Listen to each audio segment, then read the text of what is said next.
Regarde, il y a d'autres coureurs qui sont là pour ça. Autant le laisser tranquille à l'arrière du peloton. C'est pas grave s'il arrive plus loin. Et surtout, non seulement physiquement, eh bien, il économise un peu de force, mais mentalement, il ne gaspille pas d'énergie, quoi. C'est surtout ce côté-là. Et il y a des coureurs, il y a des équipes qui sollicitent la totalité de leurs coureurs, même ceux qui sont prévus que pour la montagne.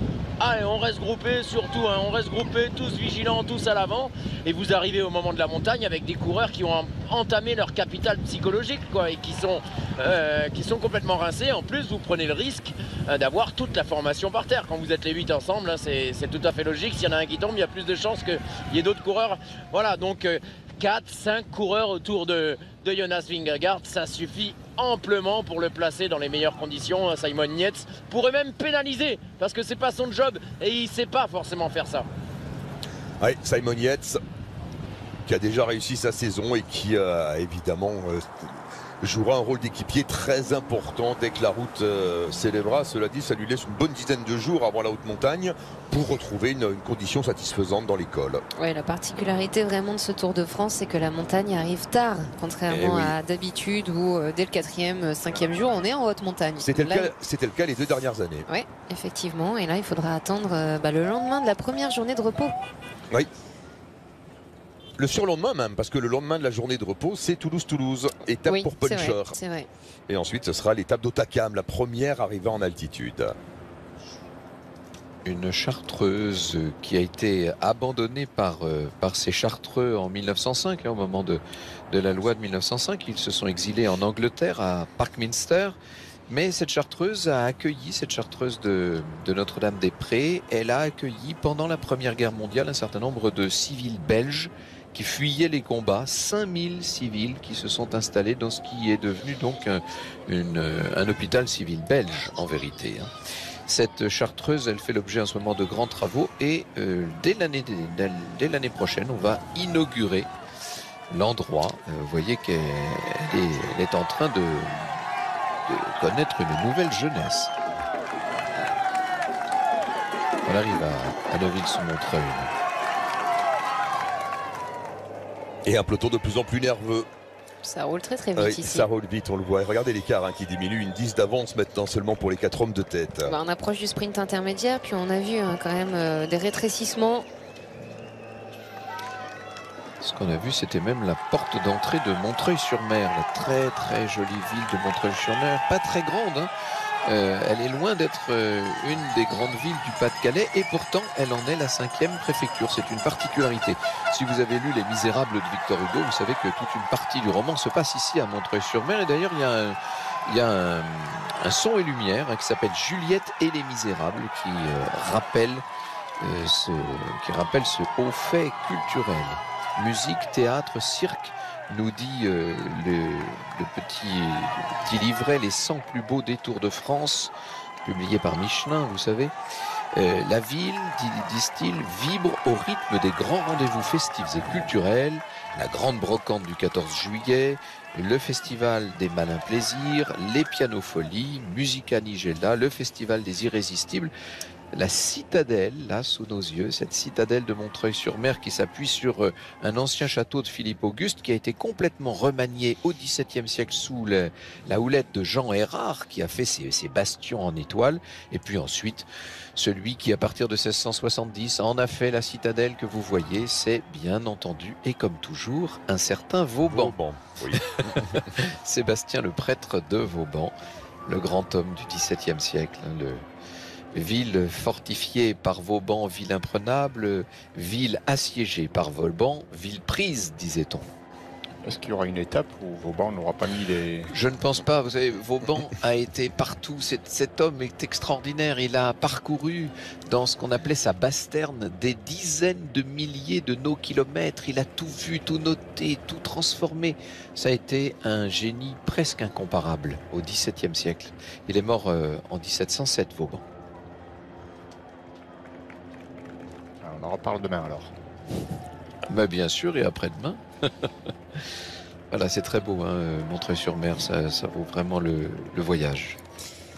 Et le peloton qui a accéléré pour aborder un petit peu ce secteur pavé, un peu en faux plat descendant.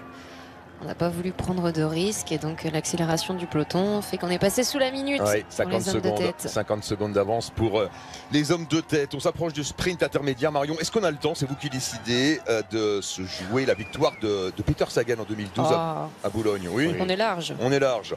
C'était en 2012, dernière arrivée du Tour à Boulogne-sur-Mer. C'était une arrivée en bosse. C'était pas la même porte d'entrée, mais c'était une arrivée difficile. Et Peter Sagan était à l'aube d'une carrière immense.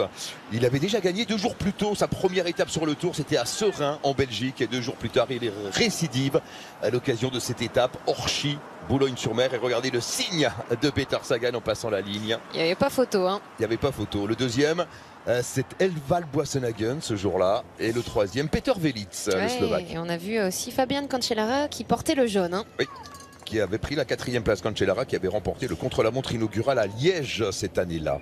Et un coureur qui a fait un tout droit dans le dernier virage. Alors là, je ne l'ai pas. Je peux vous donner le 5e, Michael Albasini. Voilà. Mais le tout pas droit, mal, je ne l'ai déjà. pas. Oui, merci Marion. Voilà, c'était la dernière arrivée à Boulogne. C'était en 2012. Alors, il y a eu d'autres vainqueurs à Boulogne. Ces 50 dernières années. Il y a notamment Jean-Paul Van Poppel qui s'était imposé à Boulogne-sur-Mer. Jean-Paul Van Poppel, lui, il avait gagné avec le maillot à poids de meilleur grimpeur en 94 à Boulogne-sur-Mer. Et il y a eu des championnats de France également. Oui, victoire de Sylvain Chavanel. Il Et était de dur ce Federico. championnat. Federico aussi. Oui. Qui avait gagné ici. Pierrick Federico, tout à fait.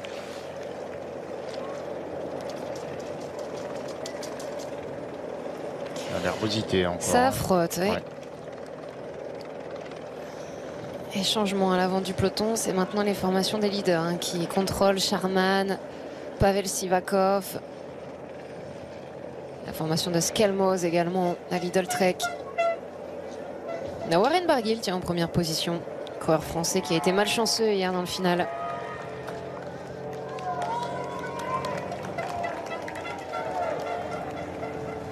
Oh, 40 secondes. Ça revient très très vite à l'approche du sprint.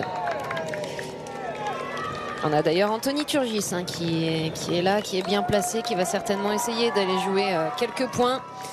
Il y a 4 hommes en tête, donc on va se battre pour la 5e place qui distribuera 11 points. Enfin, s'ils arrivent en tête hein, à ce rythme.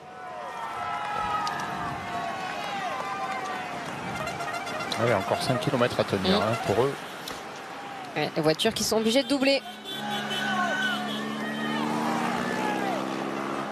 Ça roule bien hein, pourtant.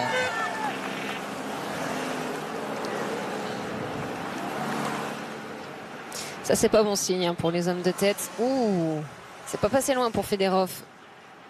Voilà, ça c'est comme quand tu fais les textos volants. Hein. Si tu regardes peu ça. derrière, tu es dans le bas-côté. Mais déjà, c'est interdit. Oui, c'est interdit, mais c'est pas parce que c'est interdit que personne ne le fait. Oh que non.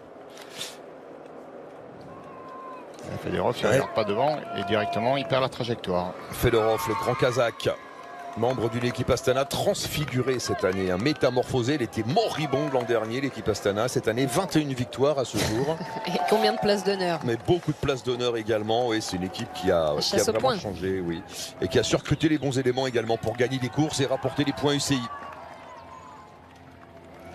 Et quand on voit se profiler des marais comme ceux que nous avons sous les yeux, on se dit que la côte n'est plus très loin. Vous voyez que ça y est, depuis le temps que nous en parlons de cette côte d'Opale, eh bien ça y est, nous y arrivons. Vous avez vu la beauté verdoyante de ce marais à côté d'Étaples. On est entre la caloterie et Étaples.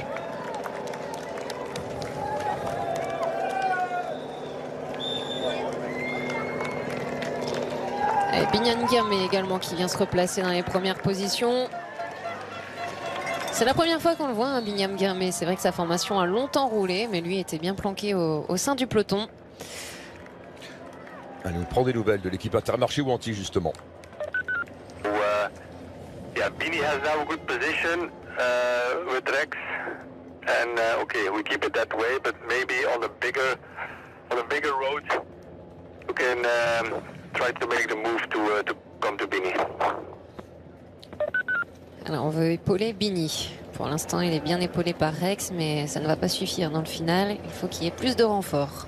Par Rex, par Lorenz Rex, hein, précisons. Le message, il est clair, mais il n'est pas très convaincant quand même. Hein. C'est pas comme ça que les gars ils vont se dépêcher de remonter. Hein. Girmay qui pour l'instant est un peu seul. Là. Voilà. Dossard 44 qui remonte à ses côtés. Hugo Page. Hugo Page qui va peut-être l'aider à aller faire le sprint hein, pour aller attraper des points pour le placement du maillot vert. Il essaye de passer, mais les routes sont pas super larges hein, pour essayer de remonter. Et puis on arrive dans le final de la course, donc les places valent cher. On laisse pas passer comme ça facilement, faut frotter.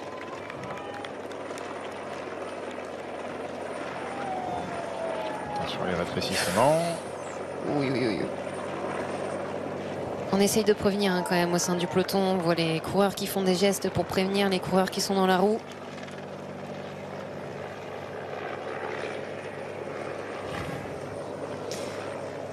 Allez, 3 km. Et toujours 35 secondes d'avance pour les 4 hommes de tête. À 3 km du sprint intermédiaire. Alors a priori, les 4 hommes de tête devraient passer en tête sur la ligne de ce sprint intermédiaire, même si Brent Van Moer se retourne.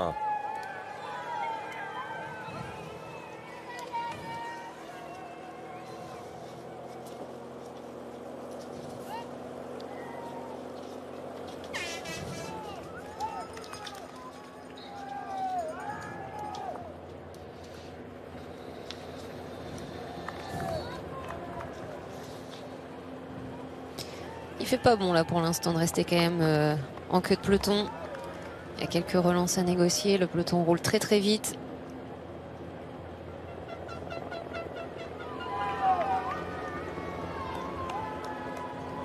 Et on est en place ici hein, pour essayer de lancer Jonathan Milan en 3e position.